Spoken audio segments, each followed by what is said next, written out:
Ο τίτλος που ταιριάζει καλύτερα στη ζωή μου είναι «Τσακωμένη με το ξυπνητήρι». Αυτό μου συμβαίνει, ειδικά όταν δεν έχω το γιο μου. Παρ' όλα αυτά, κάπως καταφέρνω και σουλουπώνομαι για να φύγω από το σπίτι κάθε μέρα. Και εντάξει, έχω τις προσθήκες μου στο αυτοκίνητο, άλλες μέρες στο μακιγιάζ, άλλες μέρες να τσιμπήσω για πρωινό. Ξέρεις τώρα. Η τρίτη αυτή ήταν λίγο περίεργη και δεν νιώθω πολύ καλά, ωστόσο έπρεπε να κάνω κάποιες δουλίτσες πριν γυρίσω στο σπίτι, όπως το να βάλω πετρέλαιο και να πάω να παραλάβω και ένα δεματάκι με πράγματα που έχουν έρθει για το γιο μου.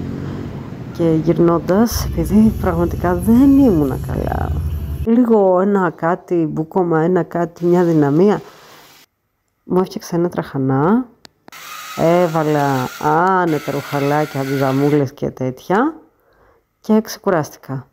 Και είπα να συνεχίσω και αυτή τη σειρά που έχω ξεκινήσει στο Netflix, την οποία λένε όλοι τόσα πράγματα και εγώ δεν έχω καταλάβει ακόμα